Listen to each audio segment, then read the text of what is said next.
الرحيم نحمده ونصلي على رسوله الكريم أما بعد قال الله تبارك وتعالى وفي ذلك فليتنافس المتنافسون وقال الله تبارك وتعالى فاستبقوا الخيرات. عزیزان گرامی، قرآن پاک کی دو آیات آپ حضرات کے سامنے تلاوت کی گئی ہیں. ایک آیت ہے وَفِي ذَلِكَ فَلْيَتَنَافَسِ الْمُتَنَافِسُونَ اور دوسری آیت ہے فَاسْتَبِقُوا الْخَيْرَاتِ. فَاسْتَبِقُوا الْخَيْرَاتِ کا ترجمہ یہ ہے کہ نیکی اور بھلائی کے کاموں میں ہمیں ایک دوسرے سے بڑھ چڑھ کر حصہ لینا چاہیے اور ہمیں ایک دوسرے سے مقابلہ کرتے رہنا چاہیے.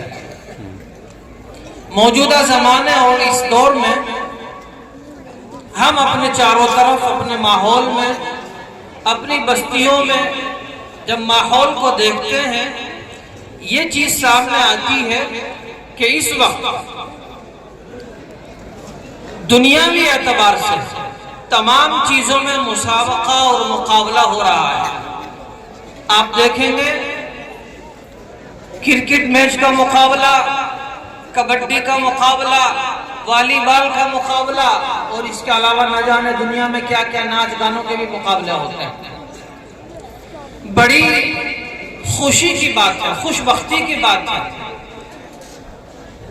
اہل بستی کے لیے، اس پورے مجمع کے لیے اور اس ادارے کے لیے کہ آج کا جو پروگرام ہوا، جو مسابقہ ہوا، وہ دنیا کی کسی چیز کے لیے نہیں ہوا بلکہ قرآن پاک کی نسبت پر ہم سب یہاں جمع ہوئے. ہم نے قرآن کریم کی تلاوت سے اپنے دلوں کو منور کیا اور یہ اسی کی مجلس تھی، اسی کا کمپٹیشن، اسی کا مقابلہ تھا. تمام طلباء نے از اول تا آخر بہت عمدہ انداز میں الحمدللہ اپنی اپنی تلاوت پیش کی. حضرت مفتی جنید صاحب نے تقریر کی فرا میں چونکہ وہ حکم تھے انہوں نے اپنے انداز سے بیان فرمایا. مجھے موقع دیا گیا تھا قرآن کی فرا میں، تو اس سے متعلق الحمدللہ پچھلے سال بھی اسی جگہ یہ پروگرام ہو رہا تھا اور اسی پروگرام میں حفظ کی فرا میں جو بچے حصہ لے رہے تھے اور اس سال پورے ایک سال کے بعد کا جو نتیجہ ہے وہ الحمدللہ پہلے کے مقابلے میں بہت ہی عمدہ اور بہتر ہے. پچھلے سال کے مقابلے میں امسال اغلاط بھی کم ہے اور پڑھنے کا جو طریقہ ہمت اور حوصلہ ہے وہ بھی بہت عمدہ ہے الحمدللہ. اسی طریقے سے جب اس کام میں مستقل لگے رہیں گے انشاءاللہ اور اس میں بہتری آتی چلی جائے گی، عمدگی آتی چلی جائے گی اور یہ پروگرام انشاءاللہ بہت مفید اور بہت مؤثر ہوگا انشاءاللہ. مجھے یاد آ رہا ہے گڑھی دولت کا زمانہ. گڑھی دولت میں رہتے ہوئے جامعہ بدرالعلوم میں جس وقت وہاں انجمن کا افتتاح ہوا، انجمن شروع ہوئی تجوید کے طلباء کے لیے اور حفظ کے طلباء کے لیے، تو اس وقت شروع کے 4-5 سال تک ہم محنت کرتے رہے، پروگرام کرتے رہے، ہمیں کسی طرح کی کوئی کامیابی نہیں ملی. میں خود یہ سوچتا رہتا تھا کہ 5 سال ہو گئے پروگرام کرتے کرتے، مسابقہ کرتے کرتے، لیکن نہ بچوں کے پڑھنے میں جان پیدا ہو رہی ہے اور نہ کسی طریقے کی کامیابی نصیب ہو رہی ہے.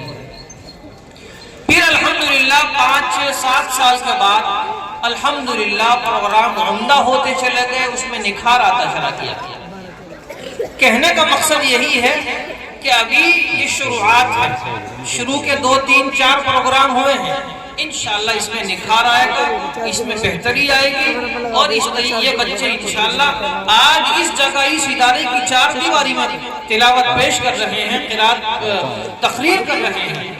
انشاءاللہ یہ اس 4 دیواری اس ادارے سے، اس گاؤں سے باہر نکل کر، اس بستی سے باہر نکل کر انشاءاللہ دوسرے جو عالمی پروگرام ہوتے ہیں، ضلعی سطح پر پروگرام ہوتے ہیں، صوبائی سطح پر پروگرام ہوتے ہیں، انشاءاللہ یہ وہاں شرکت کریں گے اور انشاءاللہ ان کے حوصلوں کو جلا ملے گی انشاءاللہ۔ اسی طریقے سے اور بھی کئی چیزیں مجھے کہنی تھی، عرض کرنی تھی۔ ہمارا یہ جو علاقہ کہلاتا ہے، میں عام طور سے ہمیشہ 3 سال سے مستقل پروگرام میں آ ہی رہا ہوں۔ میں چاہتا ہوں کہ یہ وہ علاقہ ہے جس علاقے سے قرآن کی صدائیں گونجی، پانی پت کا علاقہ، یہاں سے بہت زیادہ دور نہیں ہے۔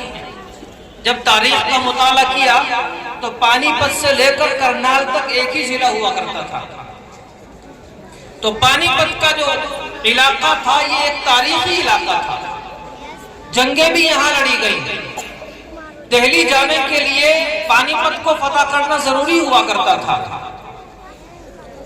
بہت بات طویل ہو جائے گی، صرف ایک واقعہ بیان کرتا ہوں، چونکہ یہاں مدارس سے متعلق بھی بہت سارے اساتذہ کرام بھی موجود ہیں اور خود میرے پاس پڑھنے والے بھی کافی موجود ہیں۔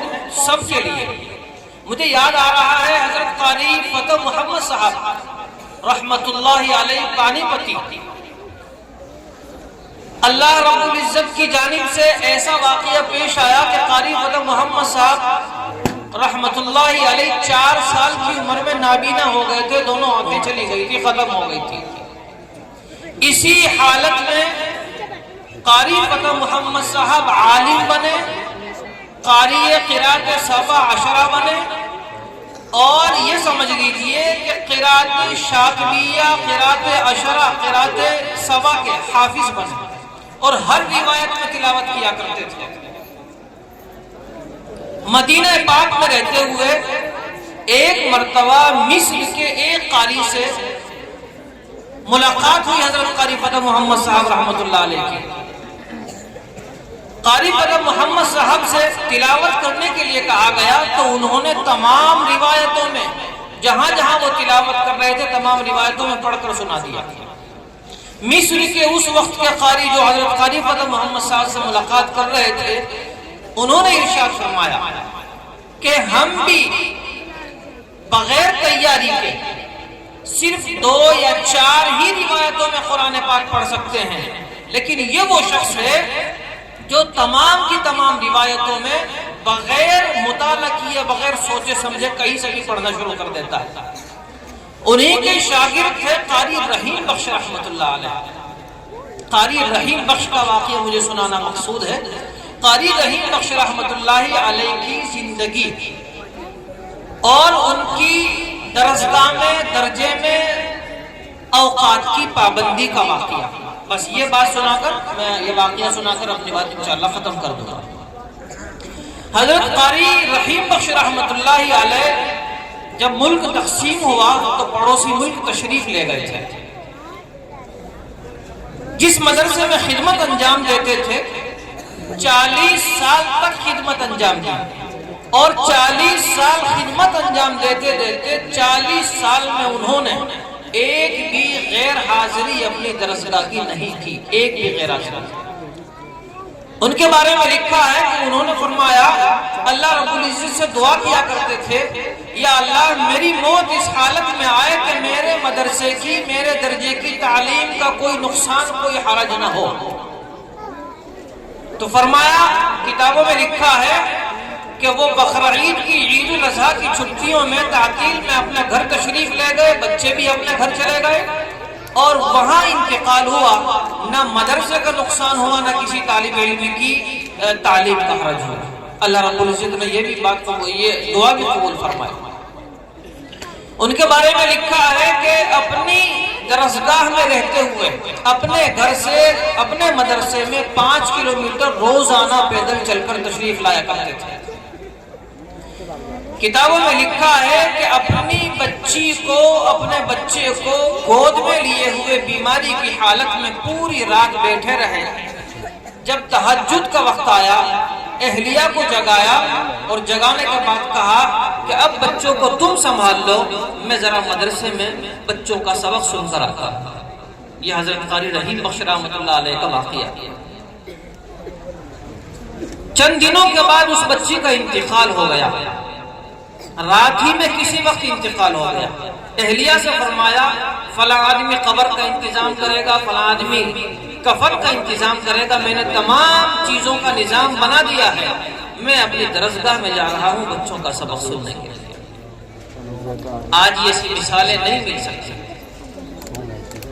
ہمیں ضرورت ہے اپنے درسگاہ میں، اپنے ادارے میں، اپنے مدرسے میں مکمل اوقات کی پابندی کرنے کی۔ اللہ رب العزت ہمیں بھی اپنے اکابر سے اسی طرح سبق لینے کی توفیق مرحمت فرمائے، اور اللہ رب العزت ہمیں دین کی خدمت کے لیے قبول فرمائے۔ مبارکباد کے مستحق ہیں تمام اس ادارے کے اساتذہ کرام جنہوں نے ان بچوں پر محنت کی، خصوصاً اس ادارے کے روح رواں مولانا محمد راشد صاحب دامت برکاتہم۔ اسی طریقے سے تمام معاونین حضرات ماشاءاللہ بہت تعاون فرمایا۔ اسٹیج پر بیٹھے ہوئے تمام علماء حضرات، دیگر ذمہ داران حضرات، ماشاءاللہ اتنے گھنٹے بیٹھے ہیں آپ اسٹیج پر۔ اللہ رب العزت آپ کے آنے کو بھی قبول فرمائے۔ آج چونکہ عبادت کی رات بھی ہے، یہ جو سنا گیا، یہ جو پڑھا گیا، یہ جو کچھ بھی آپ نے سنا، اس کا اجر کتنا اللہ رب العزت دیں گے ہم اس کو گن نہیں سکتے، شمار نہیں کر سکتے، اس کو سوچ بھی نہیں سکتے۔ عبادت کی رات ہے، ہم بیٹھے ہوئے ہیں، یہ تمام چیزیں عبادت میں لکھی جا رہی ہیں۔ اللہ رب العزت ہمارے بیٹھنے کو قبول فرمائے۔ وما علینا الا البلاغ۔